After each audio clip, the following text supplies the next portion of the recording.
If men really did walk on the moon in the 1960s and 70s, we'd have been back by now, therefore we've never been to the moon.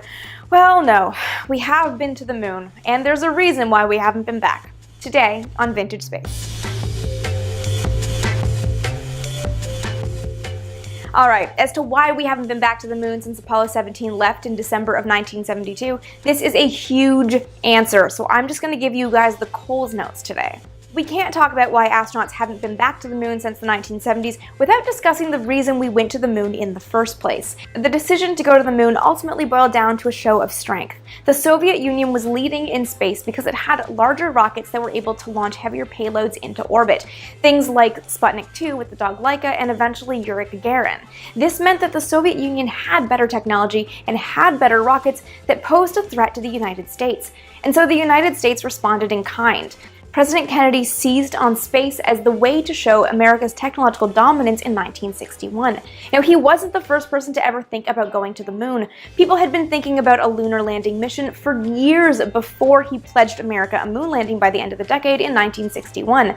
Men like Wernher von Braun, but also the US Air Force and the US Army. All of these institutions had ideas on how to go to the moon, and it was really just the presidential support for the fastest way possible that led to Apollo. So Apollo was really the quick and dirty way to meet a national goal to show that the United States was stronger than an enemy. This meant the spacecraft were tailor-made for the Apollo mission that we know, that is the Lunar Orbit Rendezvous mission. The movie Capricorn 1 shows an Apollo lunar module on Mars. It could never survive entry onto that planet. When Apollo 13 had to bring its lunar module home, it disintegrated, burning up in the atmosphere. This was a single-use vehicle only for landing on the moon. The command module and the service module could have been used maybe for a different mission, as we saw with Skylab and Apollo-Soyuz, and some early proposed missions to take it to Mars and Venus, albeit as orbital missions only. So while the core spacecraft of the command service module was actually quite capable, it ultimately didn't have the architecture to lend itself to a larger long-term program. Not to mention the Saturn V rocket that it needed to launch was really expensive.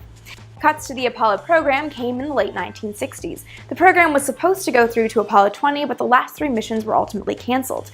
And with President Nixon coming in at the end of the decade, he cancelled Apollo altogether, because he had a very different vision for space than his predecessors. Nixon wanted space to be part of America's overall thinking. He didn't want to move forward in space with leaps and bounds like another Apollo program to land on Mars or to do something else. He wanted space to be something regular and routine, and with that, he wanted to cancel missions beyond low Earth orbit. So it was Nixon who ultimately canceled the Apollo program in favor of a space shuttle and space station program. Of course, he only funded the shuttle and not the station right away, so we ended up with a shuttle shuttling to nowhere until the ISS was built. And the shuttle was purpose-built for that mission. It was designed to shuttle astronauts between Earth and low Earth orbit. It could never have gone to the moon. It could never have gone further. So why haven't we been back to the moon since Apollo 17? Well, the same reason we went in the first place. Politics. There just hasn't been a national pressing need to do something as big as go back to the moon.